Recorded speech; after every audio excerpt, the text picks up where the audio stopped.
नमस्कार साथियों, मैं देवाराम सारन स्वागत करता हूं आप सबका सरोकार एग्री इंस्टीट्यूट के इस डिजिटल प्लेटफॉर्म पर।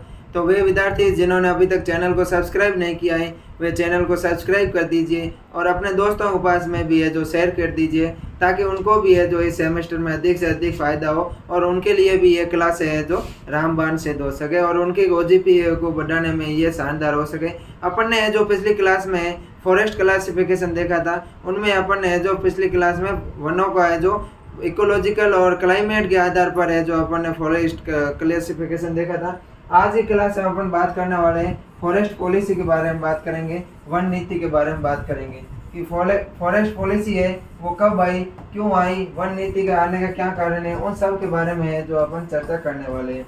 अगर अपन बात करें वन नीति फॉरेस्ट पॉलिसी की बात करें कि फॉरेस्ट पॉलिसी है जो अब तक है जो कितनी बार आ चुकी है, कब कब आई है, आज़ाद भारत में प्रथम बार फॉरेस्ट पॉलिसी कब आई और भारत में है जो प्रथम बार फॉरेस्ट पॉलिसी है कब आई और फॉरेस्ट पॉलिसी के क्या क्या उद्देश्य है, उन सब के बारे में है जो आज अपन चर्चा करने वाले हैं। उससे पहले अपन बात करें कि फॉरेस्ट पॉलिसी है क्यों लाना आवश्यक हुआ, कि फॉरेस्ट से अपन को क्या क्या फ़ायदा होता है या फॉरेस्ट से अपन को क्या क्या मिलता है, किस लिए है जो अगर अपन को है जो फॉरेस्ट पॉलिसी है वो लाने की आवश्यकता पड़ी। उसके अगर अपन देखें, बात करें अपन फॉरेस्ट की अपन बात करें, अपन को है जो फॉरेस्ट से क्या क्या चीज़ें मिलती है उनके बारे में अपन बात करें तो फॉरेस्ट अपने लिए क्यों इम्पोर्टेंट है। तो फॉरेस्ट है जो क्लाइमेट मेंटेनेंस बनाए रखते हैं। फॉरेस्ट क्या करते हैं, क्लाइमेट मेंटेन करते हैं। क्लाइमेट मेंटेन करने में जो फॉरेस्ट महत्वपूर्ण भूमिका निभाते हैं। अपना जो वातावरण है, जो जलवायु को है नियंत्रित रखते हैं, ज़्यादा गर्म नहीं होने देते और ज़्यादा ठंडा भी नहीं होने देते हैं, इसमें फॉरेस्ट है अहम भूमिका निभाते हैं। उसके अलावा है जो इको सिस्टम को बैलेंस रखने में सहायता करते हैं। इकोसिस्टम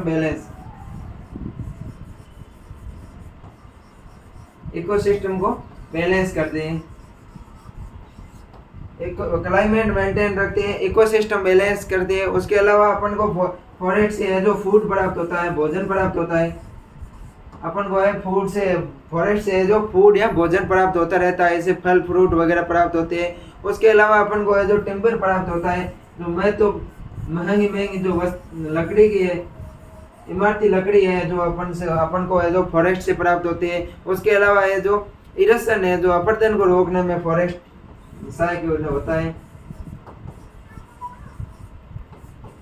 अपरदन को रोकता है, अपरदन को रोकने में भूमिका सहायक करता है। मृदा अपरदन को रोकता है। अधिक जल से होने वाला मृदा अपरदन और वायु से होने वाले मृदा अपरदन को है फॉरेस्ट रोकने में सहायता करता है। और मरुस्थल का है जो मरुस्थल के विस्तार को है जो रोकता है। उसके अलावा अगर अपन बात करें तो मरुस्थल के फैलाव को रोकता है। जो थार या मरुस्थल के फैलाव को रोकते हैं। इन सब को है जो इसलिए है जो फॉरेस्ट पॉलिसी इनके लिए अपने इम्पोर्टेंट है। फॉरेस्ट इन कारणों के लिए फॉरेस्ट पॉलिसी है लाई गई है। और ये अपन है जो क्लाइमेट मेंटेन इकोसिस्टम किस प्रकार से करते हैं, ये आगे की क्लासों में अपन इसको एक बार फिर से जरूर पढ़ेंगे, क्योंकि फॉरेस्ट है वो हमारे लिए किस प्रकार से अति महत्वपूर्ण है। एक बार मैंने आपको यहाँ पर बता दिया है कि क्लाइमेट मेंटेन के लिए महत्वपूर्ण है, इकोसिस्टम बैलेंस रखने के लिए सहायक है, फूड के लिए महत्वपूर्ण है, टिम्बर प्राप्त होता है, इरोशन या अपरदन को रोकने में महत्वपूर्ण है, और थार या जो मरुस्थल होता है मरुस्थल के फैलाव को है वो फॉरेस्ट रोकने में महत्वपूर्ण होते हैं। ये है इसलिए है जो फॉरेस्ट पॉलिसी है जो लाई गई है। अब अपन बात करते हैं फॉरेस्ट पॉलिसी की। इन सब के बारे में अपन आगे की क्लास में विस्तार से पढ़ेंगे। एक बार आपको है जो मैंने थोड़ा सा हिंट दे दिया है कि इन सब चीज़ों के कारण है जो फॉरेस्ट पॉलिसी लाई गई है और फॉरेस्ट है वो अपने लिए महत्वपूर्ण बने हुए हैं। अब अपन बात करते हैं फॉरेस्ट पॉलिसी की, कि फॉरेस्ट पॉलिसी भारत में है तो कब आई प्रथम बार, अब तक है जो कितनी फॉरेस्ट पॉलिसी आ गई है, उनके बारे में अपन बात करें। अगर अपन बात करें आज तक की फॉरेस्ट पॉलिसियाँ, तो आज तक की भारत में 3 फॉरेस्ट पॉलिसियाँ आ चुकी है। भारत में 3 फॉरेस्ट पॉलिसियाँ हैं वो आ चुकी है। अब तक है जो भारत में 3 फॉरेस्ट पॉलिसी है वो आ चुकी है।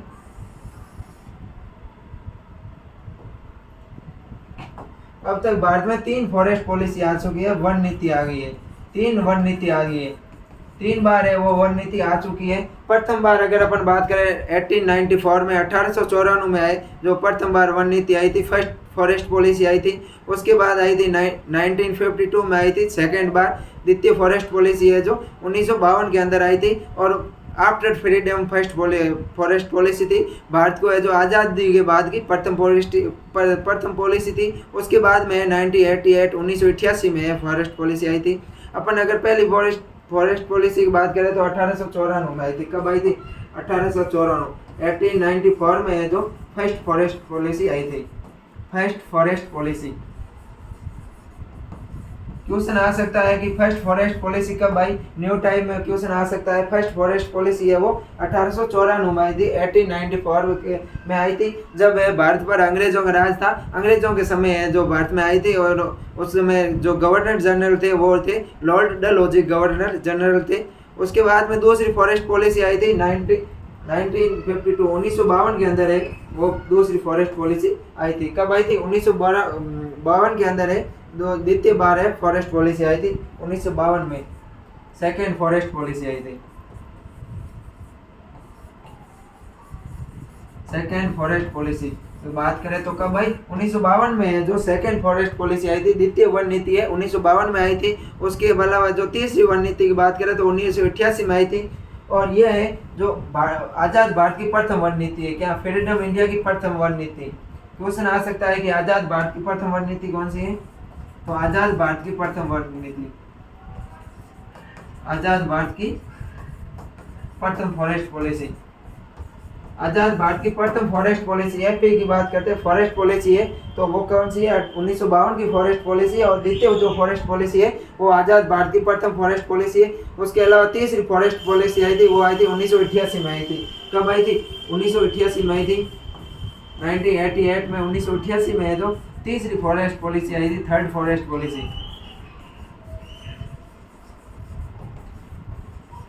थर्ड फॉरेस्ट पॉलिसी आई थी वो 1988 में आई थी। तीसरी वन नीति की बात करें, तीसरी वन नीति 1988 में आई थी। इस वन नीति के तहत 1952 की जो वन नीति थी, द्वितीय वन नीति थी, उसमें कुछ संशोधन करके फॉरेस्ट को है जो एकेडमिक सेशन में स्थानांतरित किया गया और वन को है जो अनुसंधान कार्यों के लिए है जो उपयुक्त किया गया। अब अपन है जो एक एक वन नीति को देखते हैं। तो ये ध्यान रखना, अब तक है जो भारत में 3 वन नीति आ गई है। 1894 फर्स्ट फॉरेस्ट पॉलिसी 1894 में आई थी।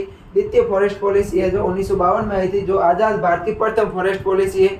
तृतीय फॉरेस्ट पॉलिसी 1988 में 1988 में आई थी, जो द्वितीय फॉरेस्ट पॉलिसी का संशोधित रूप है। तीसरी बार है फॉरेस्ट पॉलिसी आई है। अब तक की भारत में कुल है वो 3 फॉरेस्ट पॉलिसी है वो आ चुकी है। ध्यान रखना, भारत में 3 फॉरेस्ट पॉलिसी आ चुकी है। 3 बार है भारत में फॉरेस्ट पॉलिसी आई है। प्रथम बार 1894, द्वितीय बार 1952 और तृतीय बार 1988। अब अपन बात करते हैं एक एक फॉरेस्ट पॉलिसी की। पहले अपन सरों पर पहली देखेंगे 1894 की फॉरेस्ट पॉलिसी। अब अपन देखते हैं 1894 की फर्स्ट पॉलिसी के बारे में बात करते हैं। 1894 की फर्स्ट पॉलिसी है जो 1894 की वन नीति है, उस 1894 की वन नीति के बारे में बात करते हैं। ये है जो भारत की फर्स्ट पॉलिसी है। क्या? भारत की प्रथम फॉरेस्ट पॉलिसी है, फर्स्ट फॉरेस्ट पॉलिसी। यहाँ प्रथम वन नीति को अपन कह सकते हैं कि ये है जो प्रथम वन नीति है और 1894 के अंदर है जो लाई गई थी। उसमें अगर देखें तो इसके अंदर क्या क्या किया गया, तो इसमें है जो वन डिपार्टमेंट या फॉरेस्ट डिपार्टमेंट की है जो स्थापना की गई, वन विभाग की स्थापना की गई। इसके अंतर्गत वन विभाग की स्थापना की गई, वन विभाग फॉरेस्ट डिपार्टमेंट की स्थापना की गई।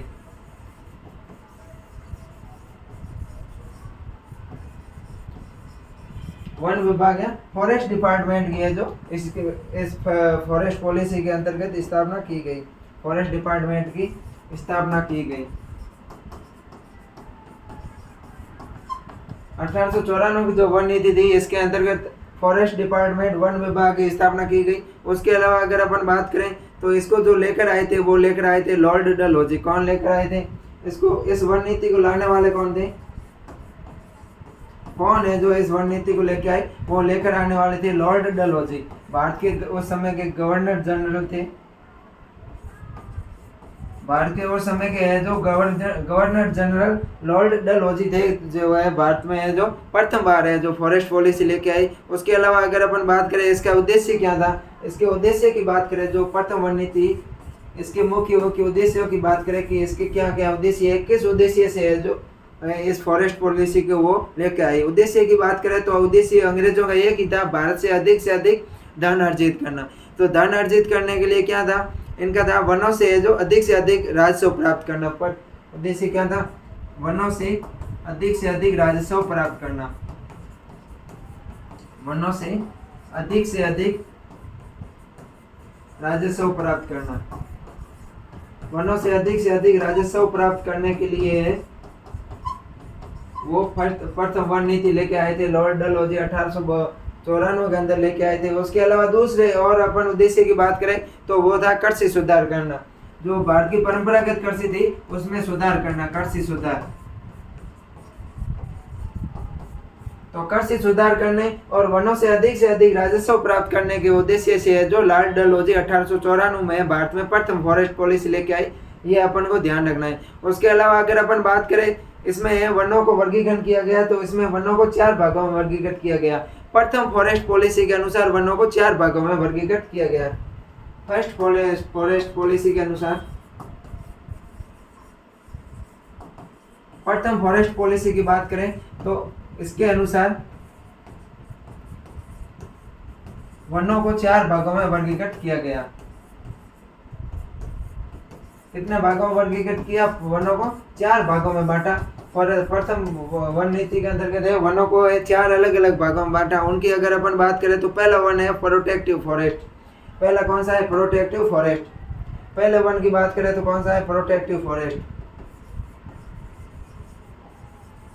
प्रोटेक्टिव फॉरेस्ट, जो प्रोटेक्टिव फॉरेस्ट है वो प्रथम वन था। प्रोटेक्टिव फॉरेस्ट में क्या है कि इन वनों को है जो मृदा संरक्षण में उपयोग किया जाता था, मृदा अपरदन को रोकने में ये सहायक होते थे। प्रोटेक्टिव फॉरेस्ट है वो अपरदन रोकने में सहायक थे, अपरदन रोकने में सहायक थे। ये मृदा संरक्षण में काम आते थे, अपरदन रोकते थे, और जल से जहाँ मृदा का कटाव होता था वहां पर एक वन लगा दिए जाते थे, उनको है प्रोटेक्टिव फॉरेस्ट कहते हैं। दूसरा है जो दूसरा वनों का प्रकार है वो है नेशनल फॉरेस्ट। कौन से है, दूसरे प्रकार के वन है वो है नेशनल फॉरेस्ट। अगर अपन नेशनल फॉरेस्ट की बात करें, राष्ट्रीय वनों की बात करें, नेशनल फॉरेस्ट सरकार के कार्यों में काम आते थे। कोई सरकार को कुछ बनाना था, सरकारी कामों में काम आते थे। मान लो यहाँ किसी को सरकार को रोड वगैरह का यहाँ बिल्डिंग बनानी है, तो उसमें जो कच्चा माल चाहिए, जो वनों से प्राप्त होने वाला कच्चा माल चाहिए, तो वो है सरकार नेशनल फॉरेस्ट से लाती थी, सरकारी काम में आता था। क्या सरकारी कोई भी काम होता था उसके लिए नेशनल फॉरेस्ट काम आता था, सरकारी कामों में, सरकारी काम में सहयोग है, या सरकारी काम में महत्वपूर्ण होने वाला फॉरेस्ट था नेशनल फॉरेस्ट। उसके अलावा तीसरे फॉरेस्ट की बात करें तो तीसरा फॉरेस्ट था माइनर फॉरेस्ट, छोटे वन। तीसरे कौन से थे, minor forest, minor forest.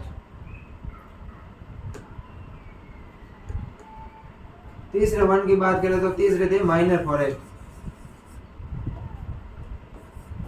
Minor forest की बात करें, माइनर फॉरेस्ट छोटे वन थे। यहाँ अपन को इसको गांवों के वन है जो इनको बोल सकते हैं, जो गांवों में वन होते हैं अपने, उन वनों को है माइनर वन कहते थे। गांवों के वनों को माइनर फॉरेस्ट कहते थे। गांवों में पाए जाने वाले वन होते हैं, गांवों के वन होते हैं, उनको माइनर फॉरेस्ट कहते हैं।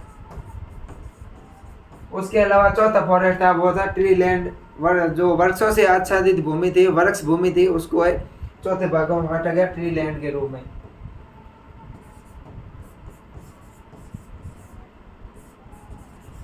ट्री लैंड या इसको अपन वृक्ष भूमि कह सकते हैं, वृक्ष भूमि।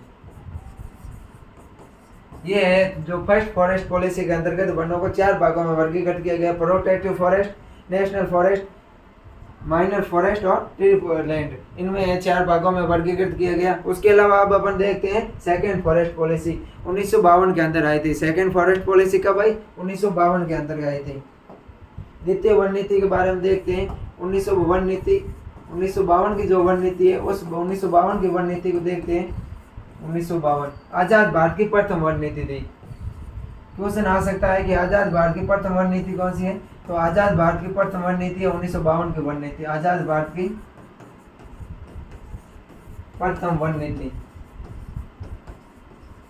आजाद भारत की जो प्रथम वन नीति थी वो 1952 की वन नीति थी। 1952 की वन नीति आजाद भारत की प्रथम वन नीति थी। इसका मुख्य उद्देश्य था मानव निर्मित वनों का बढ़ावा देना। इसका मुख्य क्या उद्देश्य की बात करें अपन 1952 की वन फॉरेस्ट पॉलिसी के उद्देश्य की बात करें तो इसका मुख्य उद्देश्य था मानव निर्मित वनों का बढ़ावा देना।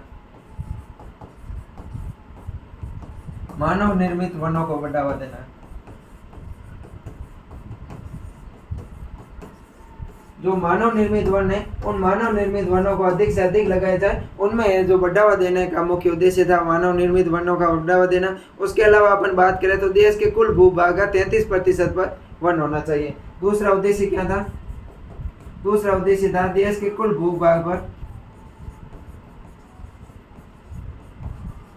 देश के कुल भूभाग पर 33% वन होने चाहिए।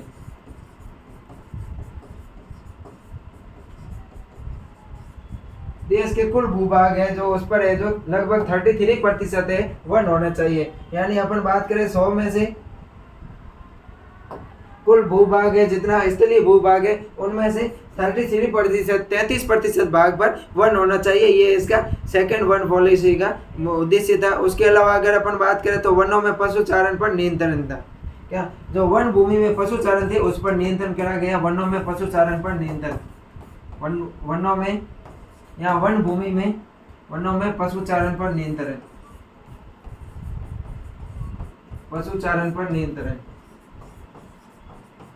वन भूमि या वन जो वन क्षेत्र या वन भूमि है जहाँ पर चरवाहे है जो पशु चराते थे उन पर नियंत्रण किया गया, वो सेकंड फॉरेस्ट पॉलिसी के अंतर्गत किया गया। उसके अलावा अगर अपन बात करें तो इस फॉरेस्ट पॉलिसी के अंतर्गत है जो प्लान एरिया होता है, जो मैदानी क्षेत्र है उसमें 30% फॉरेस्ट होने चाहिए तथा हिली एरिया जो पर्वतीय क्षेत्र है, जो चोटिया युक्त क्षेत्र है उनमें 66% वन होना चाहिए।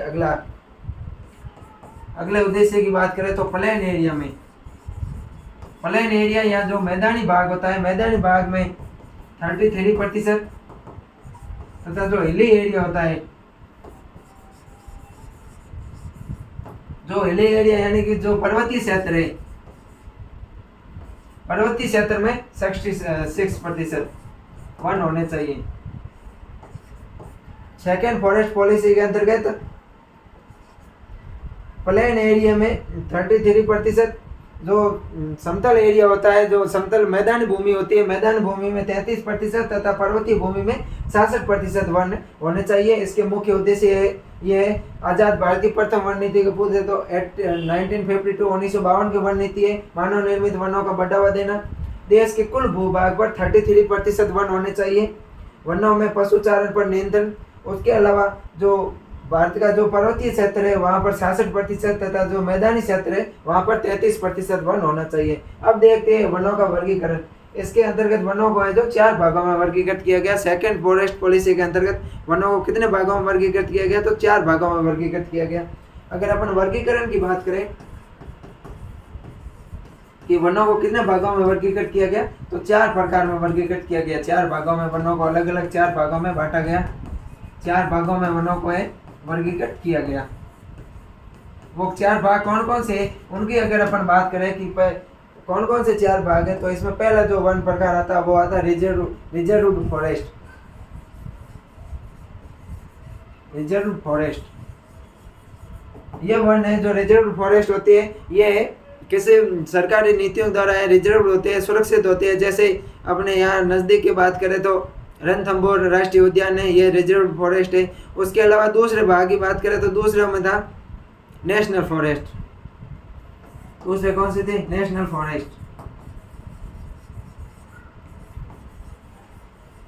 नेशनल फॉरेस्ट वे फॉरेस्ट होते हैं जहाँ सरकारी कोई कार्य होता है, सरकारी कार्य के लिए लकड़ी या टिम्बर वगैरह प्राप्त करने के लिए जो फॉरेस्ट होते हैं, जहाँ से सरकारी कार्यों के लिए लकड़ी टिम्बर वगैरह कच्चा माल प्राप्त किया जाता है, वो नेशनल फॉरेस्ट होता है। उसके अलावा तीसरे फॉरेस्ट की बात करें तो वो विलेज फॉरेस्ट थे। कौन से थे? ग्रामीण विलेज फॉरेस्ट। विलेज फॉरेस्ट है जो ग्रामीण वन है वो तीसरे प्रकार के वन थे। उसके अलावा चौथे की बात करें तो ट्री फॉरेस्ट, वृक्षीय वन। Tree forest.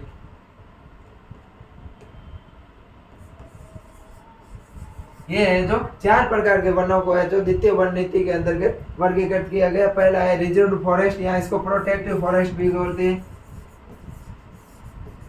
रिजर्व फॉरेस्ट या प्रोटेक्टिव फॉरेस्ट। दूसरा नेशनल फॉरेस्ट, तीसरा विलेज फॉरेस्ट और चौथा ट्री फॉरेस्ट। ये 4 प्रकार से वनों को वर्गीकृत किया गया है। अब अपन देखते हैं राष्ट्रीय वन नीति थर्ड कौन सी, देखते तीसरी वन नीति के बारे में जो बात करते हैं। ये वन नीति तीसरी वन नीति है जो 1988 के अंतर्गत आई थी।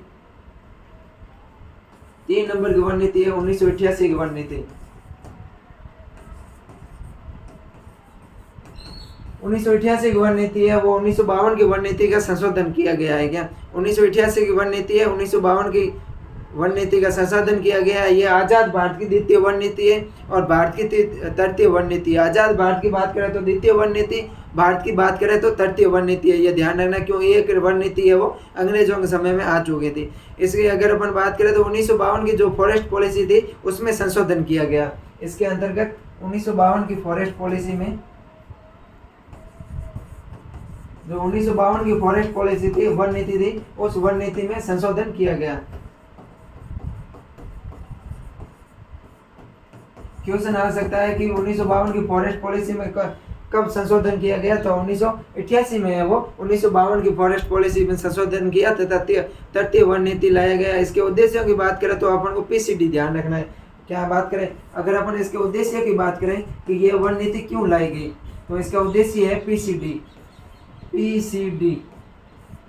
ध्यान रखना पीसीडी की बात करें तो प्रोटेक्शन ऑफ फॉरेस्ट, वनों का संरक्षण, वनों की सुरक्षा, प्रोटेक्शन ऑफ फॉरेस्ट, वनों की सुरक्षा। उसके अलावा सी यानी कि कंजर्वेशन ऑफ फॉरेस्ट, वनों का संरक्षण। और तीसरा है डेवलपमेंट ऑफ फॉरेस्ट, वनों का विकास। पहला की बात करें तो पहला है protection of forest.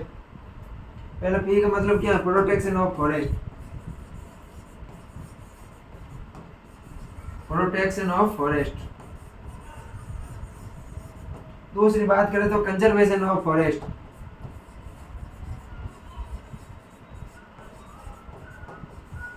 Conservation of forest. तीसरे की बात करें तो development of forest,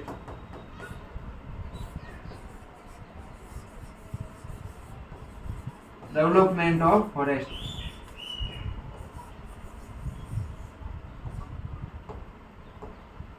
development of forest. Protection of forest, वनों की सुरक्षा। प्रोटेक्शन ऑफ फॉरेस्ट का मतलब क्या होता है, वनों की सुरक्षा, वनों की सुरक्षा। कंजर्वेशन ऑफ फॉरेस्ट, वनों का संरक्षण। डेवलपमेंट ऑफ फॉरेस्ट, वनों का विकास। वनों का सुरक्षा किस प्रकार से करनी है, उसका सुरक्षा करने के उद्देश्य से फॉरेस्ट पॉलिसी लाई गई। वनों का संरक्षण करना, कंजर्वेशन करना, उसके लिए लाई गई। और है वनों का डेवलपमेंट किस प्रकार से करते हैं, उसके लिए फॉरेस्ट पॉलिसी लाई। वनों का मुख्य रूप से है जो 2 प्रकार से डेवलपमेंट करते हैं, एक तो है कृत्रिम रूप से, एक आर्टिफिशियल, और दूसरा होता है प्राकृतिक रूप से। उस प्रकार से वनों का वर्गीकरण करते हैं। उसके अलावा बात करें तो इसमें क्या संशोधन किया गया, अपन ने बताया था कि 1952 की वन नीति में संशोधन करके तृतीय वन नीति 1988 में लाई गई। उसमें क्या संशोधन किया गया, तो संशोधन यही था कि फॉरेस्ट्री को एकेडमिक मान्यता मिली, फॉरेस्ट्री को अनुसंधान कार्य करने शुरू हो गए।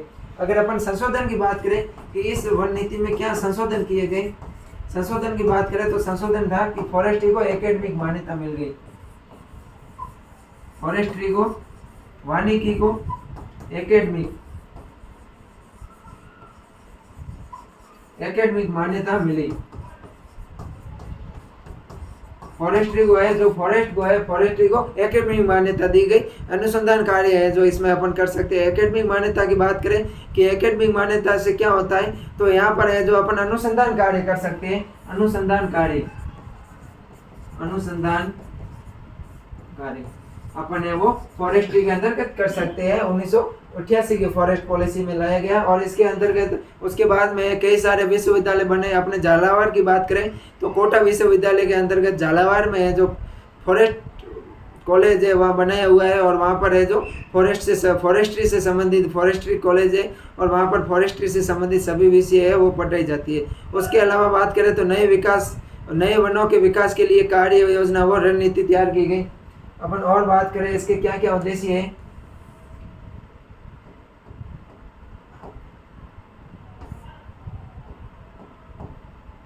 और अपन बात करें कि इसके वो क्या क्या उद्देश्य है, तो इसके उद्देश्यों की और अपन बात करें कि क्या क्या लायक उद्देश्य है, तो नए वन विकास के लिए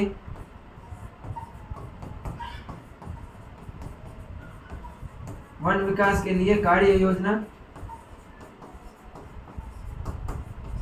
वन विकास के लिए जो कार्य योजना विकसित की गई और उसके रणनीति तैयार की गई। कार्य योजना और रणनीति तैयार करना, रणनीति तैयार की। नए वन विकास के लिए कार्य योजना शुरू की और कोई रणनीति तैयार की जिसके तहत अधिक से अधिक वनों का विकास हो सके। उसके अलावा जैव विविधता व वन्य संरक्षण के लिए योजना बनाई गई। जैव विविधता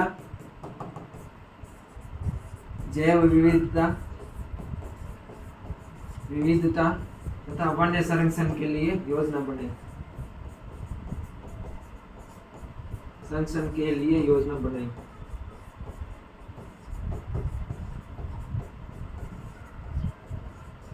तो ये है अपने 30 फॉरेस्ट पॉलिसी थी। आज अपन है वनों की 3 फॉरेस्ट पॉलिसी है पढ़ ली, प्रथम फॉरेस्ट पॉलिसी, द्वितीय फॉरेस्ट पॉलिसी और तृतीय फॉरेस्ट पॉलिसी।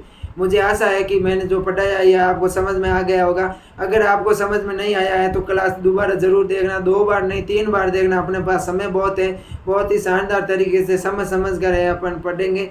तो आपको अगर ये जो समझ में नहीं आया है तो दोबारा देख लेना क्लास को। मुझे आशा है आपको समझ में आ गई होगी।